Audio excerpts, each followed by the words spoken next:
changé de stratégie. J'ai estimé que le candidat qui était le bon candidat hier pour moi, par rapport à la situation après les élections, n'était plus la bonne personne. D'abord, je n'ai jamais été membre de la coalition, cette coalition actuelle.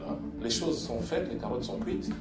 Il faut choisir entre rester assis, à faire ce que les autres font aujourd'hui, qui n'a rien produit malheureusement, sauf si on prouve le contraire, ou aller discuter avec ceux qui ont le pouvoir de façon à faire avancer les choses. Il n'est pas acceptable aujourd'hui que, pour des raisons quelles qu'elles soient, que l'invite d'un chef d'État soit balayé du revers de la main.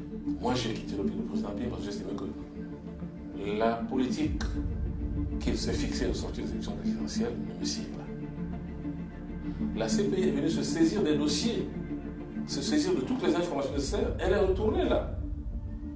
Vous pensez que, je vais le dire là, qui de M. Bongo, de M. Ping est propre dans ce dossier? Il y a des parts de responsabilité. Je suis responsable comme vous. Parce que j'ai été au QG, moi.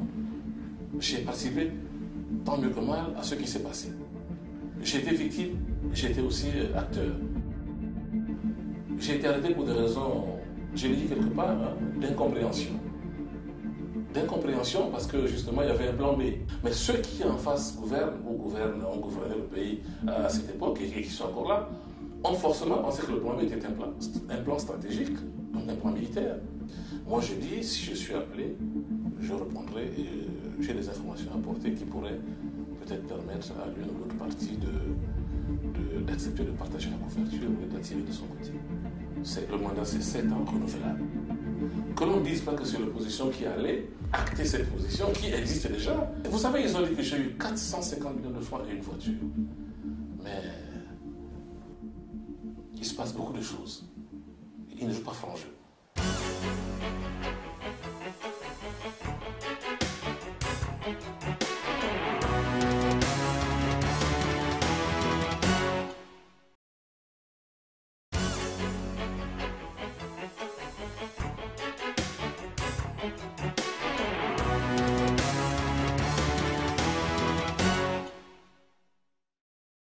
Mesdames et messieurs, chers téléspectateurs, bonjour. Dans le cadre de votre émission Face à Boucherie, nous recevons aujourd'hui M.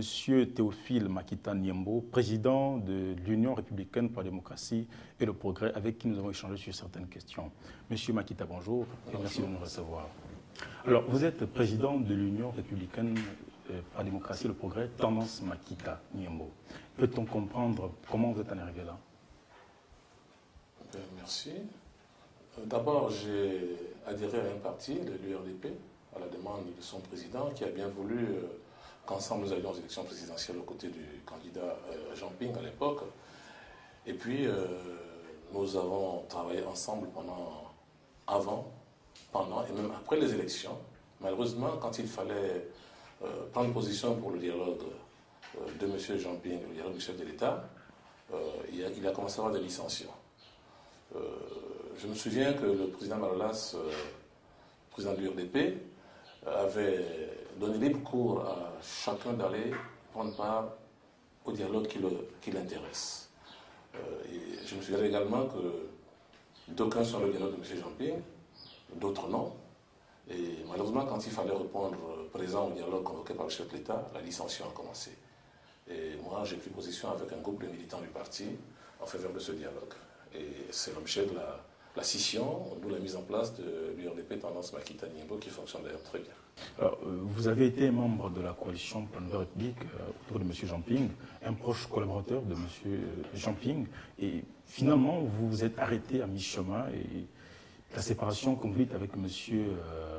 Le président de l'URDP. Comment est née sincèrement? Comment vous pouvez expliquer vous-même cette séparation avec M. Jean Ping? D'abord, je n'ai jamais été membre de cette coalition actuelle.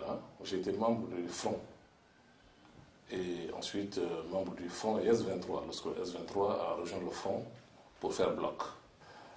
En politique, c'est comme dans la vie, on tire des leçons et on change de position quand on veut ou on maintient la position qu'on a initialement acquise. Avec le président de la coalition, M. Jean Ping, nous étions de très bons collaborateurs. C'était un très bon candidat pour nous à l'époque. Nous avons donc fait ce qu'il fallait faire. Aujourd'hui, personne ne nous reprochera d'avoir fait ce qu'on a fait, parce que nous l'avons amené à des résultats que nous connaissons. Nous ne sommes pas responsables de la situation actuelle. Moi, je dis, on a fait ce qu'on a fait. Et maintenant, il se trouve que la Cour constitutionnelle a proclamé le résultat que nous connaissons. Qu'est-ce qu'on fait? Alors là, on fait appel à l'intelligence de chaque individu. Moi, je dis, je n'ai pas les dons de voyance. J'ai mis en place ma machine et puis j'ai réfléchi. J'ai dit, mais écoutez, les choses sont faites, les carottes sont cuites. Il faut choisir entre rester assis, à faire ce que les autres font aujourd'hui, qui n'a rien connu malheureusement, sauf si on prouve le contraire, ou aller discuter avec ceux qui ont le pouvoir de façon à faire avancer les choses. Je suis de ceux qui ont pensé que la politique, la chaise vide ne paye pas. J'ai pris la responsabilité de quitter mon mentor d'hier pour entrer avec mon groupe dans un débat politique qui nous a amené aujourd'hui aux élections de dialogue que vous connaissez. Je n'ai pas de raison à rester assis à attendre. Vous savez, beaucoup de choses ont été dites sur ma personne. Il y en a qui ont parlé de traîtrise, il y en a qui ont parlé de manque de sérieux, il y en a qui ont dit que j'étais soldat, le serment, il fallait que je... Mais oui, à la guerre comme à la guerre, quand ça ne va pas, vous changez de stratégie. Moi, j'ai changé de stratégie. J'ai estimé que le candidat qui était le bon candidat hier pour moi, par rapport à la situation après les élections, n'était plus la bonne personne. Il fallait donc revoir toutes les combinaisons avec l'équipe de l'URDP que je conduis. Et nous avons opté pour aller au dialogue. Et aujourd'hui, nous attendons que tout ce qui a été acté par le dialogue soit mis en application, c'est tout. Mais naturellement, vous avez pris part au dialogue de M. Ali Bongo qui s'est achevé il y a quelques mois. Et naturellement, vous étiez également arrêté. Vous avez été arrêté. Cette arrestation avait été qualifiée d'arbitraire. Mais le dialogue auquel vous avez pris part, M. Ali Bongo, c'est le même Ali Bongo que vous avez contesté il y a quelques mois avant l'élection présidentielle. Et comment vous expliquez ce revirement en fait? Vous parlez non, position pour le revirement. Oui. Il ne s'agit pas de revirement. Tous ceux qui sont dans le dialogue politique convoqué par le chef de l'État n'ont pas été arrêtés. Ça, c'est la situation propre à M. Makita. Donc, qu'on ne dise pas que je suis allé parce que j'ai été arrêté, c'est trop facile. Si quelqu'un ne partait pas, c'est bien moi qui ne partais pas à ce dialogue. J'ai estimé que j'ai été arrêté pour des raisons, je l'ai dit quelque part, hein, d'incompréhension. D'incompréhension parce que justement, il y avait un plan B. Le plan B que nous attendons tous jusqu'à maintenant. Mais ce plan B, je n'étais pas associé à la mise en place d'un plan B, moi. Mais souvenez-vous que je suis quand même colonel à la retraite. Je suis officier de génie militaire. Quand on parle de plan, sans parler de A ou B, c'est une stratégie. Ce sont des solutions secondaires. Que voulait dire ce plan B auquel je n'étais pas associé? Mais ceux qui en face gouvernent ou ont gouverné le pays à cette époque et qui sont encore là, ont forcément pensé que le plan B était un plan stratégique, donc un plan militaire. Makita était à côté de Ping, c'est un colonel à la retraite du génie militaire qui plus est. Mais écoutez, mettez-vous à leur place. C'est comme ce qui s'est passé au niveau du QG de M. Jean Ping. Si les informations qui ont été données au gouvernement étaient des informations erronées, tant bien même que c'est après qu'on ouvre que c'est erroné. Dites à quelqu'un que dans cette maison, il y a ceci, il y a cela, il y a cela, il y a ceci. Mais la personne va s'équiper pour aller chercher cela et ceci. Malheureusement, quand elle va, il n'y a rien. C'est une pièce vide. C'est ce qui se passe chez M. Ping, au QG. Les informations que les décideurs ont eues devaient certainement faire état de la possession d'armes sérieuses, de la possession de documents sérieux. Et ceux qui sont allés chercher ces documents n'ont rien trouvé. Malheureusement, pour arriver à mettre la main sur ces documents ou sur ce matériel, il fallait affronter un certain nombre de difficultés, nous tout ce que nous savons. Vous voyez, c'est tellement logique qu'il ne faut pas comprendre seulement le flanc, celui qui a dit, qui a quitté Ping, mais pourquoi? Qu'est-ce qu'on dit de ceux qui ont quitté M. Ali Bongo, qui se retrouvent actuellement en France, entre guillemets exilés, qui ont été ministres du gouvernement? C'est des traîtres aussi, non? Mais ils vous diront pourquoi ils sont partis demain. Moi, j'ai quitté le président Ping parce que j'estimais que la politique qu'il s'est fixée au sortir des élections présidentielles ne me sied pas. J'ai estimé qu'il faut aller discuter. Et chez nous, nous discutons pour aller faire des solutions, à des compromis. Regardez la situation aujourd'hui. Nous venons d'assister à 48 heures de ce jour au Gabon de la CPI. Je crois que les Gabonais commencent à comprendre que la CPI peut venir au Gabon attraper quelqu'un ou juger quelqu'un. La CPI est venue se saisir des dossiers, se saisir de toutes les informations nécessaires. Elle est retournée là. Elle va faire son boulot. Vous pensez que, je vais le dire là, qui de M. Bongo, de M. Ping est propre dans ce dossier? Il y a des parts de responsabilité. Je suis responsable comme vous. Parce que j'ai été au QG, moi. J'ai participé, tant mieux que mal, à ce qui s'est passé. J'ai été victime, j'ai été aussi acteur. Si je suis sollicité pour apporter des informations sur ce que j'ai vécu, ce que j'ai vu, ce que j'ai dit et entendu, je me porterai volontaire et garant. On ne peut pas laisser les choses se passer comme elles se passent, surtout quand on a vécu, sans apporter son argumentaire, son information pour faciliter l'évolution de l'enquête. Moi, je dis, si je suis appelé, je répondrai et j'ai des informations à apporter qui pourraient peut-être permettre à l'une ou l'autre partie d'accepter de partager la couverture ou de la tirer de son côté. Qu'on ne traite pas les uns de traîtres parce qu'ils ont accepté de changer de stratégie. Et bravo à ceux qui sont restés. Moi, je dis, les traîtres, c'est ceux qui sont restés parce que, on a déjà répété à cette question, ils viendront demain aux élections que nous avons négociées, à 2 tours. Que répondez-vous finalement à ceux qui pensent que ceux qui sont allés au dialogue de Michel Ali Bongo ont été corrompus à des millions de francs? À quel moment? Vous pensez? Vous savez, ils ont dit que j'ai eu 450 millions de francs et une voiture. Mais j'ai déjà porté 200 millions en espèces. Hein. Mais ça pèse des kilos. Hein. Comment peut-on porter 450 millions de francs quand on sort d'une cellule, le même jour, vous allez à bord de quoi? De quel moyen? Non, non, non. Je crois que les corrompus, c'est eux parce qu'ils ne jouent pas franc jeu. Il se passe beaucoup de choses. Ils ne jouent pas franc jeu. Aujourd'hui, vous avez entendu les uns les autres dire il faut dialoguer, il faut discuter. Mais hier, ils ont dit niet à la dispute, niet au dialogue. Écoutez, il faut savoir ce qu'on veut dans la vie. Ou on veut, ou on ne veut pas. J'aurais souhaité qu'aujourd'hui, ceux-là disent comme hier, on ne veut rien savoir, on ne discute pas, on reste dans notre coin. Mais les Gabonais ne sont pas composés que de ceux qui font la résistance. Les Gabonais sont composés de ceux qui résistent et de ceux qui comprennent. Alors, au sortir de ce dialogue avec M. Ali Bongo, vous avez remis les rapports, le rapport final à vos délégués ou vos représentants provinciaux. Est-ce que vous avez foi à l'application de ces décisions-là? Alors, il faut qu'on voit ça à 2 niveaux. En tant qu'individu, j'ai foi. Vous savez, la foi, c'est personnel. Il y en a qui croient en Dieu et qui donnent à Dieu toutes les formes. Il y en a qui donnent la forme d'un arbre à Dieu, la forme d'un coq à Dieu. La foi, c'est personnel. Moi, je crois en l'application de ces actes. Maintenant, la deuxième chose, c'est que je crois en M. Ali Bongo parce qu'il a dit publiquement devant le monde entier que ces actes seront appliqués. Sincèrement, je m'inscrirai en faux si demain je me déroge. Mais je vous ai présenté 2 cas de figure. Ma foi à moi, je crois, et je crois également en le chef de l'État. Alors, si elle est appliquée, nous partagerons, nous les Gabonais et le chef d'État qui a promis de les appliquer, les résultats à la gaieté, dans la gaieté, pardon, les résultats des actes de dialogue national. Si elle n'est pas appliquée, j'assumerai en tant qu'individu, mais le premier responsable, ça va être le chef de l'État. Parce qu'il n'aurait pas dû dire, je rappelle à un dialogue sans tabou, il n'aurait pas dû dire, tout ce qui a été acté sera appliqué. Moi, je compte sur lui et sur ma foi. Mais que répondez-vous finalement à ceux qui pensent que toutes les personnes qui ont pris part au dialogue de M. Ali Bongo, ils sont allés pour des postes politiques Mais non. Est-ce que les gouvernements qui ont été composés jusqu'à aujourd'hui au Gabon et ailleurs ont été composés au sortir d'un dialogue? Il faut qu'on arrête ça. Les postes politiques, d'abord, ça se négocie. On va vers une personne, on négocie avec la personne, on dit est-ce que tu veux rentrer pour telle raison? Enfin, je pense que ça doit se faire comme ça. On n'est pas nommé par hasard à un poste politique. Les postes politiques tiennent compte du profil. Chez nous au Gabon, le défunt président de la République, Omar Bongo Ondimba, faisait de la géopolitique visible.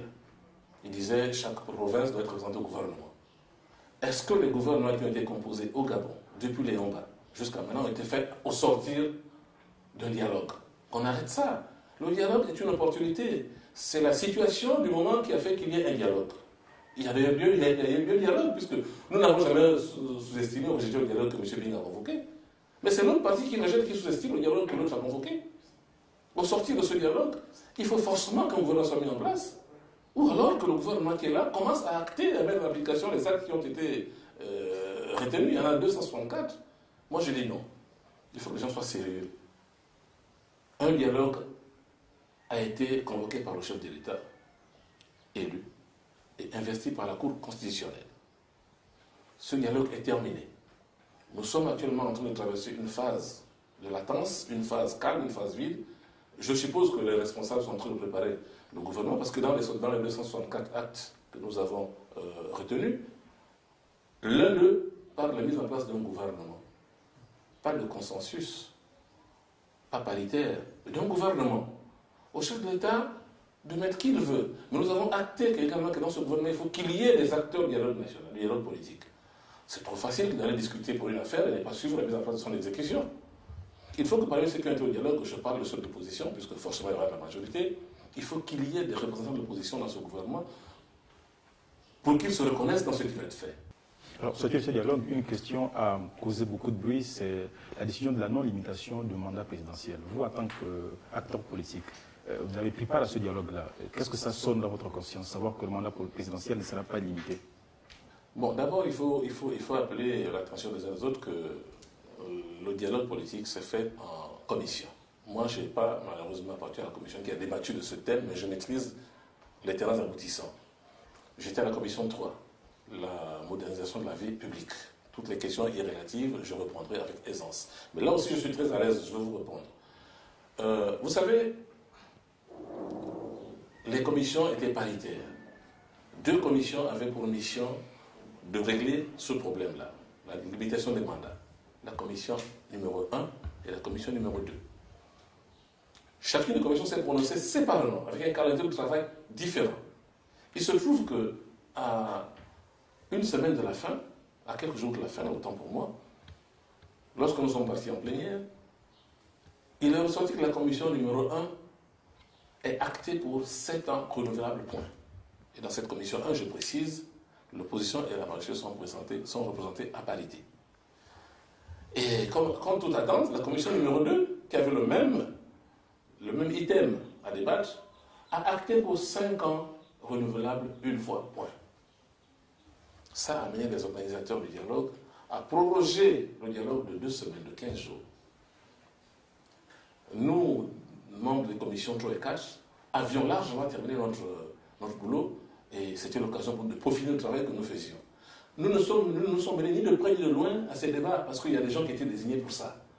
Écoutez, face à une situation de blocage qui a duré 3 semaines, enfin j'allais même dire 4 semaines, sur les 2 mois, ils étaient bloqués pendant 4 semaines parce que les 2 semaines de débat n'ont pas suffi. Les organisateurs ont prorogé de 2 semaines, ça n'a pas suffi. On s'est retrouvé à la fin de 2 semaines avec le statu quo, c'est-à-dire que ça n'a pas bougé. Voici un point de convergence qui a fait que les 2 commissions qui avaient... C'était fait exprès parce que c'est une seule commission avec ce thème à débattre et quand on met à pic là-dessus, on devait dire que c'était organisé. Mais voilà 2 commissions qui avaient le même point et chacun dans son coin a discuté. L'un a dit 5 ans renouvelables une fois, c'est pas passé. Parce que simplement l'autre a dit 7 ans renouvelables. C'est pas passé également. Mais il se trouve, comme par hasard, que de 7 ans renouvelables, c'est le système actuel. Donc le statu quo, en fait, bloqué par le fait que les 2 commissions 1 et 2 aient des avis divergents, nous ramène à la situation actuelle de la loi fondamentale. C'est-à-dire que l'élection, le mandat, c'est 7 ans renouvelable. Que l'on ne dise pas que c'est l'opposition qui allait acter cette position, qui existe déjà, mais qui, en l'absence de consensus, nous a ramené au point de départ. C'est comme en brousse quand vous êtes perdu, vous tournez en rond et vous revenez au même endroit. Est-ce que c'est de votre faute si vous revenez au même endroit? C'est parce que vous avez peut-être pas pris la peine de mettre des repères au départ, ça vous incomber. Mais si en tournant pendant 3 jours vous revenez au même endroit, c'est le fait de la nature. Hein. La nature a voulu que nous maintenons ça. Mais ce n'est pas perdu. Vous savez, il ne faudrait pas que les populations s'accrochent au mandat. Ce mandat du président de la République qui est de 7 ans peut nous revenir à nous, opposition. Dans 4 ans, vos élections. Dans 5 ans, vos élections. Pourquoi l'opposition ne se battrait pas avec tout ce qui a été acté comme disposition sur le plan organisationnel en matière d'élection? Pourquoi l'opposition ne se battrait pas pour récupérer ce mandat et faire un mandat de 7 ans? Alors, les élections locales et législatives se pointent à l'horizon. Que dire de la participation de l'URDP, tendance Makita? Le premier objectif d'un parti politique, c'est la prise de pouvoir, le pouvoir suprême, c'est-à-dire la présidence de la République. Mais pour être candidat à la présidence de la République, il faut quand même avoir un certain nombre de coups de franche. nonobstant le fait que le poste de chef de l'État est le poste le plus convoité, il y a des postes également électifs que l'on peut convoiter en dessous. Les locales, les législatives, les sénatoriales. Alors moi je pense que l'URDP a une obligation de réussite. Nous allons nous présenter pour montrer à nos amis qui sont restés qu'il ne suffisait pas de crier à la résistance pour être un parti politique. Un parti politique, c'est celui qui a des élus. Et un parti politique, c'est celui qui prend part aux activités politiques du pays, qui participe à la construction du pays. C'est celui qui répond présent quand le chef d'État appelle, quelle que soit la situation. Nous sommes dans une république a des règles et des lois. Il n'est pas acceptable aujourd'hui que, pour des raisons quelles qu'elles soient, que l'invite d'un chef d'État soit balayé du revers de la main. Si le chef de l'État invite l'URDP ou le Gabon demain aux élections législatives, nous répondrons présents en tant que compatriotes, en tant que citoyens gabonais. Merci de nous avoir reçu, M. Théophile Makita. Je vous remercie. Mesdames et messieurs, c'était Théophile Makita Niembo avec qui nous avons échangé. Merci de nous avoir reçus et à très bientôt.